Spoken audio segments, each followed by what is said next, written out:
Bonjour amis décodeurs et amis décodeuses. Alors aujourd'hui c'est la grande moisson. Voilà. Alors pourquoi j'ai mis le titre pour cette capsule? Pour expliquer que vous n'avez pas affaire sur cette planète à des gens très bons, hein, qui n'ont pas l'intention effectivement que vous viviez. Mais rappelez-vous, hein, les grands projets, c'est effectivement de pouvoir diminuer la population terrestre, hein. On a eu un certain monsieur Bill Gates, hein, qui nous l'a déjà expliqué avec ses 14,5%, mais moi je vous avais expliqué que il faut l'inverser, hein, parce que ces gens-là marchent par l'inversion, hein, comme les miroirs. Et donc, c'est le contraire, hein, c'est plutôt 90, voire 98%, 95% de la population terrestre, hein. Allez voir l'état, dans l'état de Géorgie, hein. D'ailleurs, il y a beaucoup de problèmes en ce moment avec les votes, justement, en Géorgie, je crois. Et là, vous verrez qu'il ne faut pas dépasser, d'après les maîtres du monde, les 500 millions d'habitants. Sinon, il faudra m'expliquer qui a écrit ces choses sur une pierre. Si nous sommes des complotistes, alors qui a écrit effectivement ces propos sur ces pierres? C'est Geekstone, hein. Et voilà. Alors, on se dit, mais c'est incroyable, quoi. Comment des personnes peuvent décider comme ça d'éliminer autant de monde sur la planète? C'est scandaleux. Vous allez me rétorquer, effectivement, c'est une honte, c'est un véritable génocide, hein. C'est de l'eugénisme même, voilà, si on veut. Mais c'est décidé, c'est acté pour eux, et voilà, donc ça va commencer évidemment par les vaccins, vous avez bien compris ce que je veux dire, hein, voilà. Hein. Pfizer, voilà, vous avez compris. Donc si vous n'avez pas compris, vous mettez le P, puis vous remplacez P par poison, comme ça vous allez comprendre. Mais qui sont ces gens, en fait? Est-ce que ce sont réellement des êtres humains?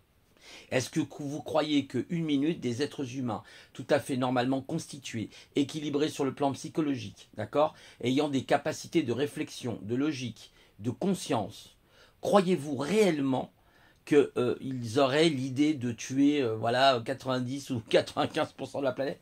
Certainement pas. Donc on revient donc à cette histoire, hein, je me répète encore une fois de plus, sur ne croyez pas que vous êtes les premiers venus sur cette planète. Voilà. La planète Terre, elle a à peu près 4 milliards à 4,5 milliards d'années, environ, sa naissance. Elle a eu 4 phases d'évolution. On pourrait dire que vous avez eu ce qu'on a appelé la Pangée.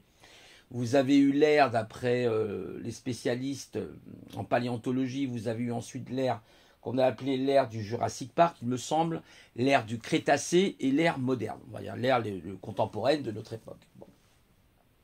Donc ça s'est pas passé comme ça, au petit bonheur la chance, en pensant voilà que bon, allez, on fait les choses et puis c'est tout, quoi, hein, d'accord? Non, c'est une lente évolution. La vie elle n'est pas apparue comme ça, il a fallu du temps, quelques millions d'années. Et puis les choses se font petit à petit, mais voilà, en fait c'est un petit peu comme l'histoire, là j'écoutais comment s'appelle Monsieur Doc. Bon, moi j'ai pas pu participer à son live parce que écoute, hein, je suis désolé, mais tu fais des lives à 23h un jeudi, moi le lendemain je travaille, hein, je peux pas être sur ton live. Et puis j'aimerais te dire quelque chose, c'est que moi en fait j'ai pas trop envie de parler de tout ça, parce que quand je sais pas pourquoi d'ailleurs tu es revenu là-dessus, parce que je t'avais déjà parlé une fois justement que j'avais mon avis, et que mon avis, je le considère comme étant plus ou moins juste. Je vais y revenir d'ailleurs. Et donc, ça sert à rien, parce que tu vas me donner tes idées, ok, je peux toujours les prendre, ça peut toujours être intéressant, je te dis pas le contraire, mais il faut essayer de voir un peu plus loin les choses, parce que bon, vous dites par exemple que Marduk, j'entendais Marduk, oui, Marduk est un méchant. Alors Marduk, je crois qu'il est du signe du taureau.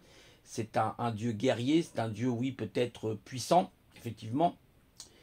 Et il aurait détruit en fait Nibiru. Donc vous êtes en train d'imaginer que Nibiru existe encore. Moi je t'ai déjà dit que non, pour moi non.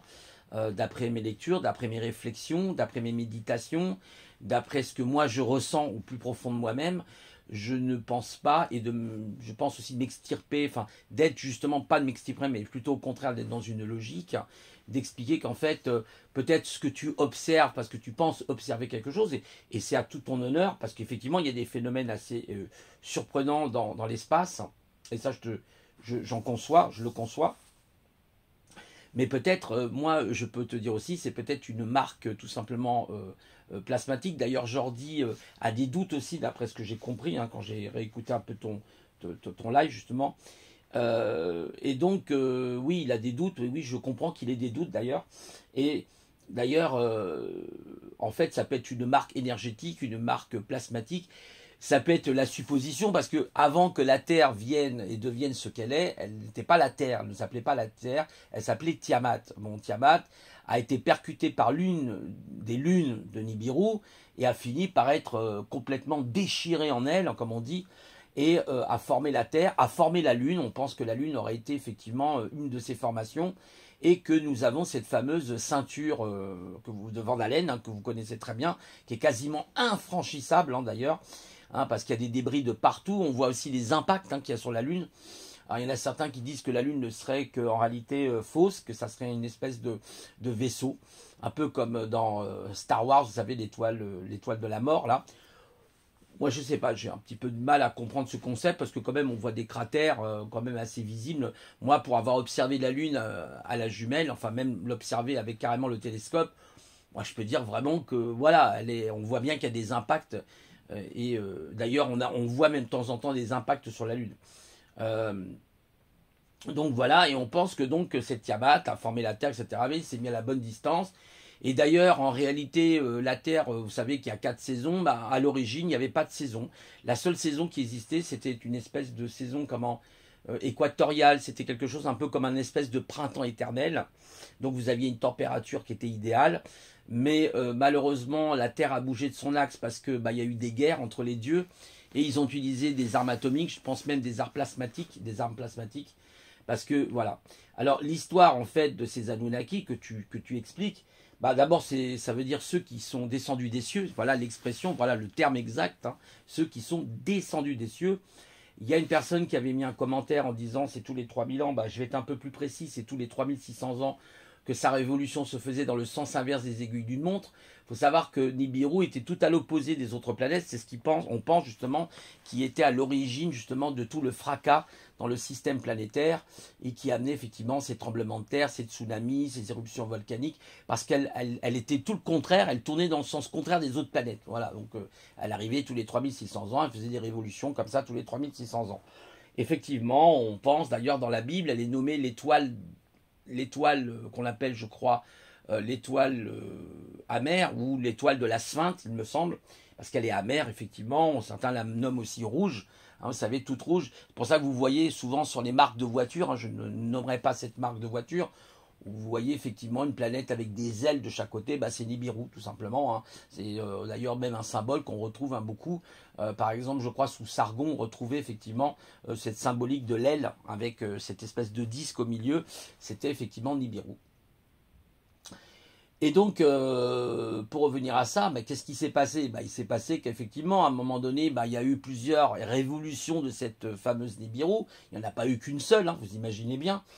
Et il s'est passé qu'à un moment donné dans l'histoire, le peuple Anunnaki, ce que vous appelez les Anunnaki ou les Niburiens aussi, aurait eu un problème avec leur atmosphère qui était complètement instable, et qui ne les protégeait plus, en fait, quelque part, des rayonnements cosmiques, hein, parce que dans le cosmos, il y a des rayonnements extrêmement mortels, comme les rayons gamma, les rayons X, hein, qui sont extrêmement violents. Regardez les quasars, par exemple, hein, vous regardez les quasars, c'est d'une puissance, ou les pulsars, c'est une puissance incroyable, c'est une puissance mais inimaginable. Vous imaginez bien que l'univers est quand même assez hostile, voilà. Et donc, suite à ça, il a fallu qu'ils trouvent des solutions. Hein, c'est Niburien. Alors ils ont commencé, je pense, hein, on a, d'après certains astronomes, certains astrophysiciens, la possibilité qu'on ait retrouvé d'ailleurs des structures, des infrastructures sur Mars, et je pense que c'est une des premières planètes qu'ils ont colonisées avant de coloniser la Terre. D'ailleurs, il y a un excellent, je vous avais mis un lien, je ne me souviens plus du nom malheureusement, je ne l'ai pas en tête là, comme ça.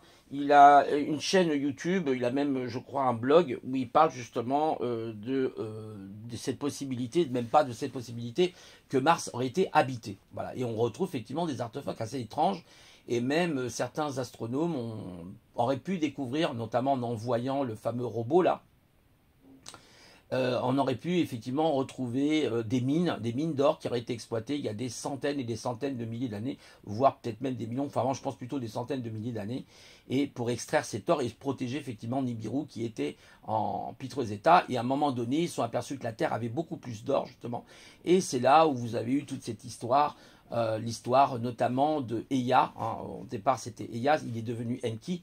Pourquoi Ea? Parce que ça voulait dire le prince des eaux, et le prince des eaux est arrivé, il a observé cette planète magnifique, hein, au bout d'un, évidemment, hein, par son évolution, des millions d'années, et effectivement est devenu par la suite ce qu'on a appelé Enki, le prince de la terre, vous voyez, et oui, Enki, prince de la terre, ça veut dire en fait. Et vous avez après différentes civilisations qui portent son nom, comme Shiva, comme Ptah chez les Égyptiens, ou Odin par exemple chez les Germains, en Hyperborée par exemple.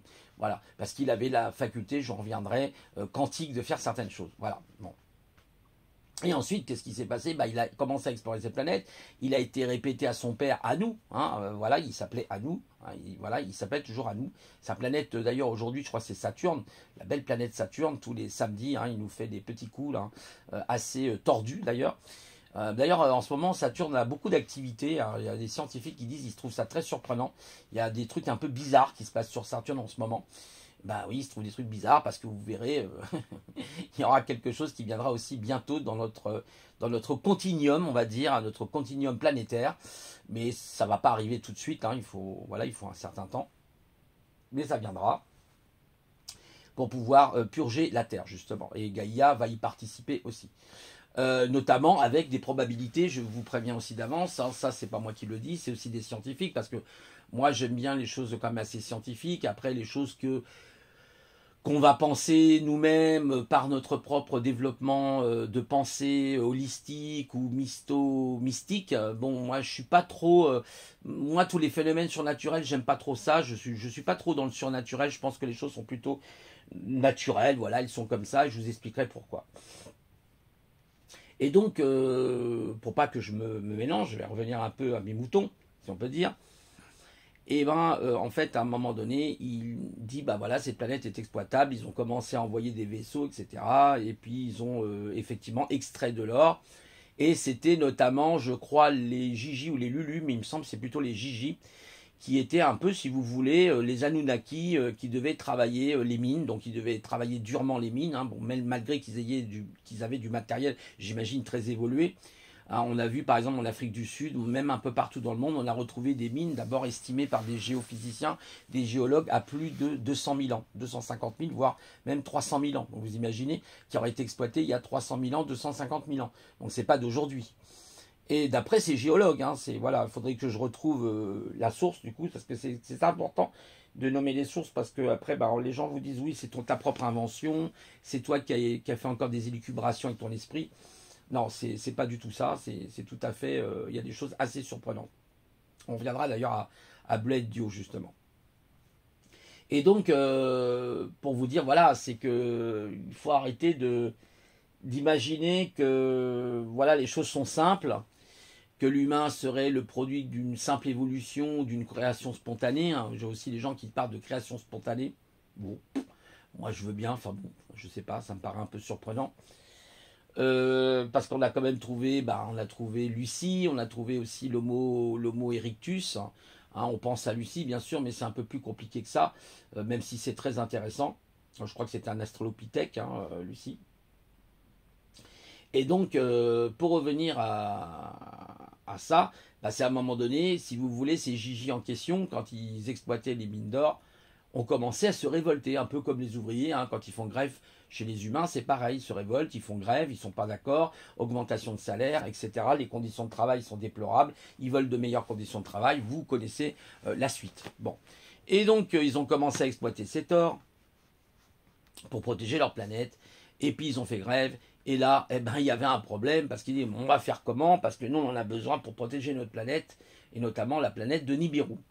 Et donc, l'histoire, c'est que, effectivement, à un moment donné, il fallait trouver une solution, et c'est là où, justement, Enki voit ces Homo erectus, on pense que ça vient beaucoup de l'Homo erectus, il y a l'Homo Garden aussi, Bas Garden, je ne sais plus comment il s'appelle, bon bref, Et l'idée, c'est de faire une manipulation génétique sur cette créature. Et il commence à faire de la manipulation génétique comme nous le faisons aujourd'hui. C'est ce qu'on appelle le génie génétique. Et notamment ces fameux 2 vaccins, qui ne sont pas vraiment des vaccins, qui sont des thérapies génie. Voilà, c'est le même concept. C'est manipuler l'ARN, manipuler l'ADN. Et donc Enki a commencé à faire des expérimentations qui n'ont pas forcément marché au départ. Et il a fini par créer des créatures, ça a fonctionné, mais qui n'étaient pas dotées de la parole, qui n'étaient pas forcément très adroits. Ils n'étaient pas encore, mais plus adroits que les Homo erectus, qui comprenaient ce qu'on leur disait, les ordres qu'on leur donnait. Donc c'était très utile pour commencer à effectivement exploiter les mines d'or. Alors je conçois bien que nous ayons été des esclaves, et nous le sommes d'ailleurs toujours, quelque part des esclaves, ce n'est pas faux, mais vous comprendrez, l'histoire après, elle est très intéressante justement. Et donc, ils exploitent l'or, etc. Et à un moment donné, ils se partagent des territoires. Vous avez Enlil qui a ses propres territoires. Vous avez Enki qui a son propre territoire. Vous avez aussi Marduk qui est le fils d'Enki, en réalité, qui est son vrai fils, qui a aussi son propre territoire. Et voilà, donc ils se partagent. Et à un moment donné, il y a des tensions, comme dans tous les clans, c'est comme chez les humains, il peut y avoir des tensions. Et il y a des guerres, il se produit des guerres. Ils ont utilisé d'ailleurs, on pense, l'arme cachée, ce qu'on appelait l'arme interdite, c'est-à-dire l'arme atomique. On pense même peut-être qu'ils ont utilisé des armes plasmatiques qui étaient encore beaucoup plus puissantes. On a retrouvé notamment l'histoire de Sodome et Gomorrhe, on aurait retrouvé des vitrifications totales.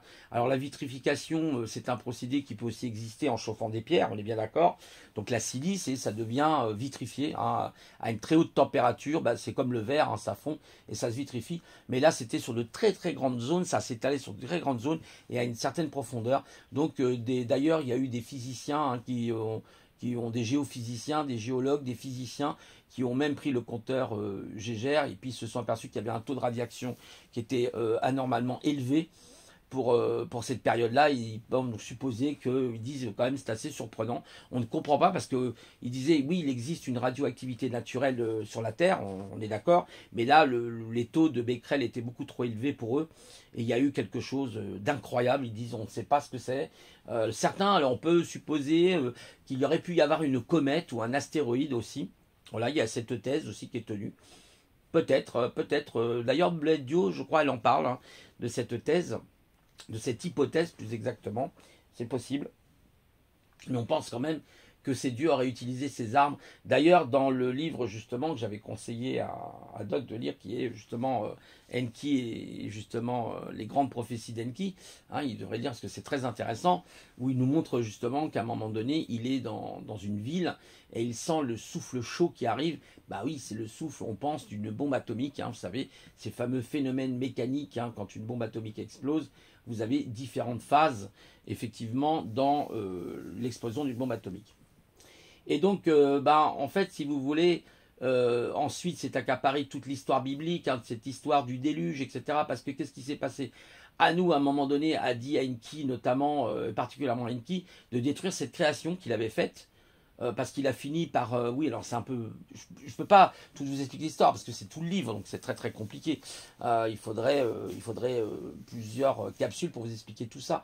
Mais pour faire, en gros, si vous voulez faire une synthèse, c'est qu'à un moment donné, Anu, il est devenu fou, parce qu'il a dit, voilà, il se multiplie. Et puis Enki a fini aussi par aimer les humaines. D'ailleurs, il avait une épouse qui s'appelait... je ne sais plus comment elle s'appelait, cette épouse qu'il avait, parce qu'il a plusieurs épouses. Et en fait, il a eu des enfants, c'est l'histoire d'Adam et Ève, tout simplement, ce qu'on nous raconte dans la Bible en réalité. Et donc nous serions, nous, adamiques, la race adamique, je précise bien la race adamique, parce qu'il y a d'autres, il y a les pré-adamiques justement, c'est un peu compliqué. Et en fait, nous serions les enfants d'Enki, tout simplement. Voilà, et c'est le père de l'humanité, c'est celui qui aurait créé la race humaine, tout simplement. Voilà, par manipulation génétique et ensuite par procréation naturelle, voilà, qu'on va dire. Et là, l'être humain, on va dire, bon, j'aime pas trop employer, ça fait un peu numérique, 3.0, 2.0 est arrivé, c'est-à-dire moi qui est en train de vous parler en ce moment. Voilà, c'est la perfection absolue. Et voilà. Et donc, c'est une histoire très longue. et par jalousie, eh ben, Anou voulait détruire. Donc il a envoyé le fameux déluge. Voilà, le fameux déluge. Il a, je pense, utilisé des armes, comme nous avons aujourd'hui le harpe, ou des armes de ce type, très puissantes. Et il a utilisé, je pense, des armes pour amener le déluge sur la planète. Et effectivement, les humains ont été exterminés, une grande partie de ces humains ont été exterminés, sauf évidemment l'histoire de Noé, vous la connaissez, cette histoire de Noé, où il aurait préservé sa famille, il aurait préservé les espèces animales, et on aurait retrouvé, d'après des chercheurs, la fameuse arche de Noé sur le mont Ararat. Elle fait des recherches, c'est assez intéressant. Mais vous voyez que en fait, la Bible n'a fait que repiquer, notamment les premiers livres de la Bible, notamment la Genèse. D'ailleurs, on ne connaît pas l'auteur de la Genèse, je tiens à vous le préciser. Si vous faites des recherches, vous verrez qu'on ne sait pas qui a écrit la Genèse. C'est assez complet. On pense que c'est Enoch. D'ailleurs, le livre d'Enoch, qui n'apparaît pas justement bizarrement dans la Bible, c'est un apocryphe, on appelle ça un livre apocryphe. Il y a plus de 22 livres apocryphes, vous imaginez, dans les Écritures. Donc voilà, j'y reviendrai avec Yves Guerrier, qui a écrit le Premier Testament des dieux, qui est très intéressant justement, qui montre comment les gens se laissent duper par la sémantique et n'ont pas compris le sens des mots. Et c'est dommage pour eux, mais voilà, c'est comme ça. Et bien moi, je me fais piéger, c'est la même chose. Donc, d'où la nécessité de comprendre le latin et le grec. C'est très important. C'est pour ça d'ailleurs que ce gouvernement nous a enlevé, vous avez vu, je crois que c'était sous Hollande, où on disait, bah oui, le grec et puis le latin, c'est pas nécessaire. Si, c'est très nécessaire pour comprendre justement nos racines latines, parce que nous avons quand même des racines romaines. Il faut savoir que les Romains ont quand même envahi la Gaule, en cas que vous ne le sauriez pas, et nous avons quand même des racines latines. C'est comme ça, voilà, c'est un fait. Et nous devrions effectivement comprendre le latin et le grec aussi, parce que nous avons des liens, nous sommes une culture gréco-latine, si on peut dire, et c'est même pas si on peut dire, on est une culture gréco-latine, et nous avons forcément des racines avec le grec et le latin, d'où l'importance de comprendre le grec et le latin. Voilà, c'est aussi simple que ça. Religion, religio, vous voyez, religion, religio. Sous Cicéron, on disait reléguéré, et sous Lucrèce, on disait religaré. Vous voyez, voilà, la sémantique, vous voyez, est différente. Selon où on est, c'est comme le mot foi, pour les sémites, le mot foi pour les sémites, c'est le lien, ça ne veut pas dire la croyance, alors que pour nous, c'est la croyance. Oui, c'est deux choses, pourtant c'est le même mot, mais qui veut dire deux choses différentes. Selon les cultures, vous voyez, ça change. Donc la sémantique, il faut bien la comprendre. C'est très important par rapport aux différentes cultures, justement. Et donc, pour revenir, parce que là, je me suis un petit peu, effectivement, évadé du sujet. Donc, voilà, aujourd'hui, nous sommes confrontés à une race dont Anou avait créé un lien pour se venger des humains, et notamment d'Enki, qui a été obligé de fuir la Terre. Du coup, il s'est réfugié sur Orion.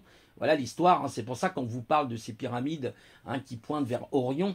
Oui, ils pointent vers les dieux, de toute façon, qui étaient nos dieux. Enlil qui a fini par rejoindre aussi Enki, qui était son demi-frère en vérité, et qui a fini par rejoindre, selon l'histoire, Enki, et aussi Marduk, son fils, son vrai fils, Marduk pour le coup, et qui combattent tous les trois, et puis bien sûr tous les autres dieux et déesses, et tous les habitants notamment de la Bételgeuse. D'ailleurs, c'est rigolo parce que vous avez vu, il y a quelques temps, on a parlé de la Bételgeuse, on dit que c'est une géante rouge, il paraîtrait. Alors, moi, je ne sais pas si c'est une géante rouge. En tout cas, ça serait un des lieux, effectivement. Alors, peut-être ils ont déménagé. Vous savez, les dieux, ils déménagent, ils sont comme nous. Mais eux, ils ont la possibilité de le faire parce qu'ils ont des vaisseaux, ils sont très évolués par rapport à nous, ça n'a rien à voir. Et donc, la Bételgeuse est en très mauvaise étape. Ils sont contredits l'information. Ils ont dit non, en fin de compte, il n'y a pas de problème particulier, on a cru que. Voilà, donc ça c'est encore dû à nous certainement, comme d'habitude. C'est comme toutes les religions abrahamiques, c'est Anou qui les a effectivement instituées, cette fameuse religion anthropomorphique, qui est une religion basée sur un Dieu unique, avec anthropomorphique qui veut dire tout simplement nous, c'est-à-dire avec la possibilité d'avoir des membres, des jambes, des bras, une tête, un corps, voilà, assis sur un fauteuil et qui va juger les humains. Non, c'est pas ça du tout. Tout ça. Alors il s'est vanté d'avoir créé l'univers, bien sûr, Anou se vante toujours d'avoir créé l'univers, d'avoir créé tout le système solaire, vous en doutez bien. Mais en réalité, ça n'a rien à voir avec tout ça. C'est Vita, c'est la vie, c'est elle qui fait ces choses-là. Je vous le conçois, c'est une forme d'intelligence, il n'y a pas de problème. Vous pouvez même l'appeler l'intelligence cosmique si vous avez envie. Vous pouvez l'appeler le yin, le yang. Vous pouvez l'appeler aussi l'infiniment complexe. Entre l'infiniment grand et l'infiniment petit, il y aurait ce qu'on appelle l'infiniment complexe. Et voilà. Donc en réalité, on est plutôt lié à ça. Et voilà. Donc, et c'est pas du tout un Dieu qui a machin, nanana, non, non, non. Les dieux, c'est simplement pour dire Dieu d'ailleurs, bah, c'est Deus. Hein, d'ailleurs, c'est ce qu'explique très bien Yves Guerrier dans son livre Le Premier Testament des dieux, où il explique que Deus, ça veut dire, c'est un terme gallo-romain d'ailleurs, hein, où il dit qu'effectivement, ça veut dire le ciel éclairé. Alors pourquoi le ciel éclairé? Bah, ça peut se comprendre parce que quand vous regardez, par exemple, tout simplement la culture égyptienne, bah, le dieu Ra, c'était le soleil. Hein, et puis vous avez eu aussi les Romains, je crois, avec comment Mictar, un truc comme ça, et qui effectivement avait le dieu soleil qui éclairait, parce que le soleil aussi apporte la vie, hein, par le principe de la photosynthèse. Il nous éclaire, on est content, hein, le jour, voilà, et quand vous avez le côté soleil et le côté lunaire, voilà, hein, c'est comme les signes astrologiques, vous avez le côté lunaire et le côté soleil, comme les lions par exemple sont du côté soleil, moi je suis plutôt balance, donc du côté lunaire, je suis le contraire du soleil. Bon, c'est comme ça, hein, c'est voilà, c'est la nature des choses, tout simplement. Et puis, et ben voilà, il a à nous vraiment exterminé. Et donc, effectivement, ils ont obligé de fuir. Mais là, ils vont revenir. Voilà, ils sont en train d'arriver là. Ne vous inquiétez pas. Il y a des gens qui disent qu'il n'y a pas de sauveur extérieur. Bah, c'est complètement faux. C'est complètement faux parce que vous imaginez bien que vous, si vous êtes le créateur de quelque chose, vous allez défendre votre œuvre. Imaginez que vous êtes un peintre et que vous ayez un peu comme Picasso, hein, qui faisait de l'art cubique. Vous avez créé une œuvre magistrale. Est-ce que vous voulez que les gens vous la volent? Est-ce que vous voulez que les gens vous l'abîment? Bah non.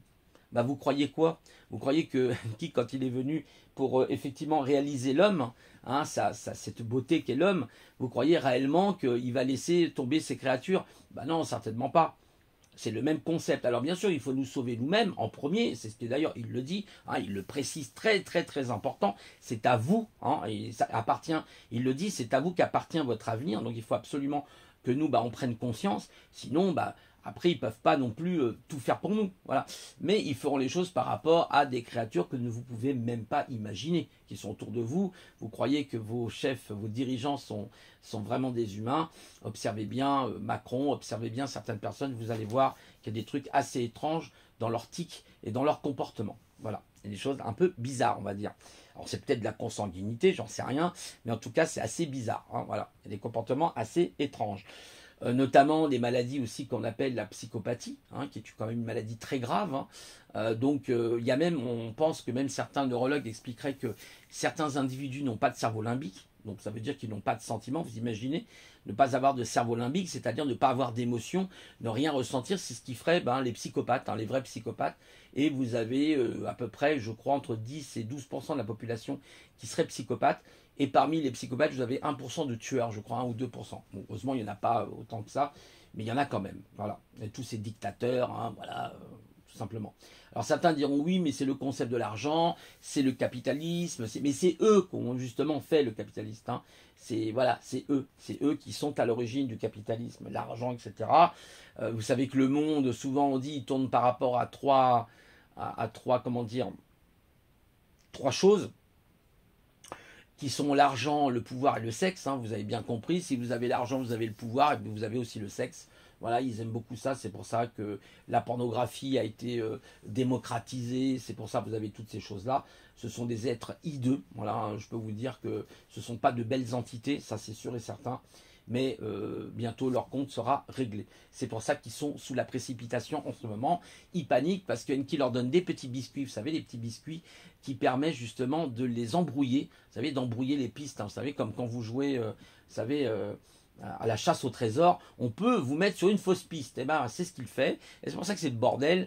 C'est pour ça qu'il y a aussi Trump. Bon, Trump, évidemment, n'est pas le sauveur de l'humanité, comme certains pourraient le penser. Mais il est, je pense, quelqu'un qui pourra effectivement ralentir les choses. Voilà, j'espère en tout cas. On verra bien ce qui se passera au mois de décembre. Là, on y est déjà, vers le 15 ou 16 décembre. Peut-être ça sera reporté aussi. Parce qu'en ce moment, aux États-Unis, ça va très très mal. Moi, j'ai mon ami qui m'a dit, en Californie, ça chauffe énormément. Il y a des voitures qui brûlent. C'est quasiment la guerre civile. Hein. Je vous dis que ça va très très mal aux États-Unis, je peux vous le dire, dans certains États. Suite à ce vote, hein, les triches, etc., évidemment, ils n'ont pas triché, comme d'habitude. Hein, voilà. Mais voilà, je voulais venir là-dessus. Et puis, voilà quoi. Après, moi je pense, c'est ce que je disais sur les lives, moi c'est pas que j'aime pas aller sur les lives, mais Le problème, c'est quand vous avez votre propre conviction, vos propres recherches, vos propres travaux. Bah moi, après, ce que peuvent dire les autres personnes, ça peut être toujours intéressant. Je ne dis pas le contraire. Je ne dis pas qu'il ne faut pas échanger, bien sûr. Je comprends un doc quand il dit oui, voilà, il y a ça, ça. C'est normal, il se pose des questions, il est dans l'interrogation, c'est tout à fait normal. Mais voilà, moi je pense qu'il se trompe sur Marduk, pour moi en tout cas. Après, libre à lui de penser ce qu'il a à penser, et on est quand même en liberté. Alors la démocratie, arrêtez avec ce mot s'il vous plaît. La démocratie est un piège, je vous l'ai déjà expliqué pourquoi. Quand vous votez, vous, effectivement, vous votez, vous avez gagné, vous êtes tout content, mais ceux qui ont perdu, eux, je peux vous dire qu'ils ne sont pas très contents. Voilà, et voilà.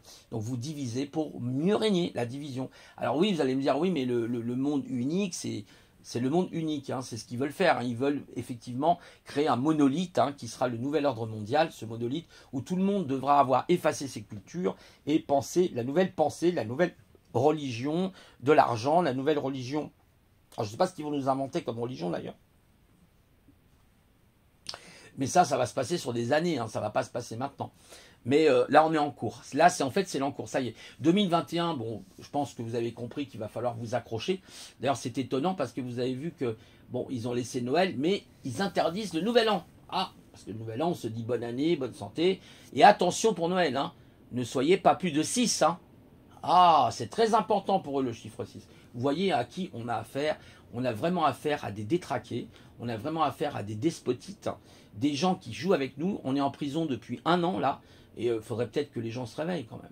Alors bon, voilà, il y a des manifestations, mais les manifestations, on sait que ça finit dans la casse. C'est pas ça, se réveiller, il y a peut-être d'autres solutions. Vous avez le professeur, comment il s'appelle, Fortignan, qui a été mis en asile psychiatrique pour avoir expliqué que, bon, voilà, les vaccins, il y a de l'aluminium. Ah non, non, non, non, c'est pas vrai. Mettez-moi ça. Voilà. Donc là, ça y est, nous sommes arrivés en dictature. Nous sommes en dictature. Arrêtez de croire que vous êtes en démocratie. C'est arrivé à un grand professeur comme le professeur Fortignan. Ça va peut-être nous arriver à nous, même nous, les lanceurs d'alerte, on n'en sait strictement rien. Voilà, donc c'est assez compliqué la situation actuelle. Donc on marche sur des œufs, il faut être prudent, il faut être, je dirais, un peu comme rusé comme un renard, on va dire. Vous savez, le renard un peu dans le poulailler, je ne sais pas si c'est ça, mais rusé comme un renard, parce qu'il faut être malin aussi, il ne faut pas se jeter dans la gueule de l'ennemi, en quelque sorte. C'est ce qu'ils veulent, justement. Ils jouent sur nos émotions, surtout, ils sont très forts pour ça. Donc ne tombons pas dans l'émotionnel, soyons dans le mental, soyons dans l'esprit, dans la puissance de l'esprit, soyons des guerriers du mental, de l'esprit, de la force. Bien sûr, il faut avoir des émotions. Je ne vous ai pas dit qu'il ne faut pas rigoler, qu'il ne faut pas pleurer. Ça fait partie de l'être humain, ce sont ses atouts, c'est le côté émotionnel. Mais attention de ne pas nous laisser justement envahir par l'émotionnel parce que nous perdrions la raison. Voilà, et ça c'est très important. Voilà, donc oui, il y a une espérance, mais tant qu'on aura les Dracos et toute la clique qui est là, nous serons dans la situation dans laquelle on est. Alors je voudrais maintenant vous présenter 2 ouvrages, je ne sais pas si je vais y arriver. Un premier qui s'appelle Les dieux civilisateurs, justement, la jeunesse de l'humanité, de Bleuette Dio. Alors je vous conseille vraiment la lecture de ces livres parce que c'est prodigieux. C'est vraiment, j'en suis à la moitié de celui-là. Il y a des photos, il y a plein de choses, c'est vraiment très très intéressant. Donc là je vais vous montrer très rapidement, voilà, j'espère que vous allez bien voir. D'abord le premier qui s'appelle, vous voyez, effectivement, Les dieux civilisateurs, la jeunesse de l'humanité de Bleuette Dio, que vous trouvez dans les librairies. Voilà, très intéressant. D'ailleurs je crois que vous avez dessus des photos, voilà, alors on en a une ici. Vous voyez, c'est très documenté, c'est vraiment très très intéressant. Voilà, c'est scientifique, c'est archéologique, vous voyez. La pierre, elle parle, ça c'est très important. C'est un très très bon livre. Et moi je suis admiratif. J'aime beaucoup cette personne, je l'ai rencontrée justement en conférence. Et voilà, c'était une femme extraordinaire. Et à la lumière de la science, alors très intéressant. Et puis vous avez le premier, qui est la Genèse, je crois.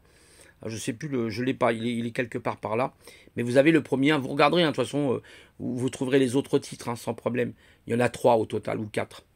Voilà. Alors aussi, pareil, il y a des photos à l'intérieur, j'imagine. Je n'ai pas trop ouvert celui-là, par contre. Voilà, on a des photos. Excusez-moi, j'ai qu'une main, donc c'est pas facile. Voilà. Voilà, bon, je suis un petit peu à l'envers. Voilà, vous avez aussi des cartes. Voilà. Je mets un peu vite, c'est vrai. Voilà. En Anatolie, on a retrouvé, alors ça je me demande si c'est pas l'Anatolie, on a retrouvé justement des abris très étranges. Et voilà, donc c'était pour vous montrer ces deux ouvrages. Il y en a d'autres, hein. Vous avez aussi Pietro Buffa, je ne l'ai pas avec moi là, sur justement les gènes manipulés d'Adam. Très très intéressant, c'est un biologiste qui a fait beaucoup de recherches justement sur l'ADN et qui a démontré que on aurait un ADN trash en anglais, on appelle l'ADN poubelle. Bon, c'est un terme un peu, je trouve, péjoratif, je trouve c'est un peu, bon, c'est pas terrible comme terme, mais voilà, on aurait une partie qui serait pas vraiment humaine, quoi. Il y a quelque chose d'assez étrange. On a effectivement, il y a une ressemblance avec nos cousins, mais après, il y a une différenciation de quelques pourcentages. Voilà, donc je vais arrêter ici ces capsules parce que je suis un peu fatigué en ce moment. C'est pas très simple, hein. Une période un peu compliquée. J'ai du mal à dormir, j'ai des problèmes de sommeil, c'est très compliqué. Je vois que Complot, il dort que 3 heures et puis il est très inspiré, je sais pas comment il fait. À la patate, c'est bien. Moi, j'ai du mal en ce moment, j'ai plus de mal. Je suis dans une période un peu compliquée pour moi. J'ai assisté, alors pour un autre sujet, j'ai assisté en Zoom avec Alban Bourdi, avec justement les zèbres, c'était très intéressant. On fait des petites capsules comme ça, enfin on fait des rendez-vous, on est des fois une dizaine sur Zoom, c'est super intéressant. Je discute avec des gens vraiment passionnants, des psychothérapeutes, des gens qui sont dans l'enseignement, il y a un peu de toutes sortes, des ingénieurs, des gens, c'est très intéressant. Et je me retrouve beaucoup avec ces personnes-là, justement. Voilà. Je me retrouve beaucoup plus. J'ai hâte justement à être mercredi 20h30. C'est tous les mercredis à 20h30. Et donc voilà, Alban, hein, qui est un surdoué, qui a 162 QI, vous imaginez, qui est vraiment très intéressant pour le coup. Et puis il y a Charlotte, il y a Yelena que je connais, il y a comment Sonia, il y a aussi Xavier, il y a un Xavier qui est là, qui est sympa. Il y a Lilo qui est aussi un copain. Il y a Alain. C'est vraiment passionnant. Alors on parle un peu de tout, c'est très rigolo. On essaie toujours, on n'a pas forcément un thème. Là on avait parlé de la banalité, donc c'était assez marrant pour des zèbres de parler de la banalité. C'est un truc, bon, c'était vraiment rigolo le sujet qu'elle avait choisi, Sonia, sur la banalité. On a bien rigolé avec ça. J'ai pu m'exprimer un petit peu, vous voyez. Bon, malgré la fatigue, bon, donc j'espère retrouver mon sommeil, vivement la CBD, hein, voilà, qui va m'aider à me rééquilibrer. Voilà, bah oui, ça aussi c'est interdit, hein, et pourtant c'est une partie tout simplement thérapique, hein, du cannabis. Il n'y a rien de mauvais en soi. C'est pas du THC, le THC c'est plutôt la partie qui vous fait planer. Bah, le CBD est très bon, hein, ça permet de gérer beaucoup de choses, hein, de problématiques au niveau articulaire, au niveau du sommeil, au niveau de la mémoire, au niveau de la digestion. Moi, je sais que ça me faisait beaucoup de bien. Donc là, j'en ai recommandé, hein, en Suisse notamment. Mais ici en France, bon, bah, c'est compliqué. Alors bon, ça commence, mais bon, il faut le faire discrètement. Parce que les autorités, je dirais sanitaires, les autorités médicales, n'aiment pas trop ça en général, hein, voilà. Parce que ça nuit au laboratoire, vous avez bien compris ce que je veux dire. En tout cas, les amis, voilà, je vous souhaite plein de courage parce que franchement, les mois à venir, moi j'ai mon papa qui a 84 ans, moi j'en ai parlé au médecin par rapport au vaccin. Il est très allergique, je ne veux pas en entendre parler, hein, parce que là c'est pour vraiment nous mettre dans un état, mais pas possible. Il y a des effets secondaires, mais il paraît qu'il y a des paralysies faciales du visage, une catastrophe, une catastrophe. Donc faites comme vous voulez, avec votre consentement ou pas, c'est comme vous choisissez, mais dites-vous que c'est l'ennemi, hein. C'est vraiment l'ennemi qui veut voilà, hein, vous savez, c'est vraiment ce que disait George Orwell, hein, quand vous lisez 1984, ou même à du Huxley, Le meilleur des mondes, hein. On est vraiment là. Mais je dirais même puissance, enfin, je sais pas, j'ai l'impression que c'est soit puissance 100, voire pire puissance 1000. C'est tellement incroyable. Regardez, vous avez l'exemple de la Chine, hein, avec la reconnaissance faciale. Vous avez cette notion de crédit social, c'est scandaleux, puis vous avez des gens qui vous disent encore oui c'est formidable, c'est extraordinaire. Non mais comment on peut tenir des trucs pareils, comment on peut dire des choses pareilles. Enfin je sais pas. Moi j'ai du mal à comprendre ces fameux humanistes 2.0, hein, qui nous parlent d'humanité alors qu'on est dans une humanité totale. Voilà, enfin pour moi je sais pas, j'arrive pas à saisir ces gens-là.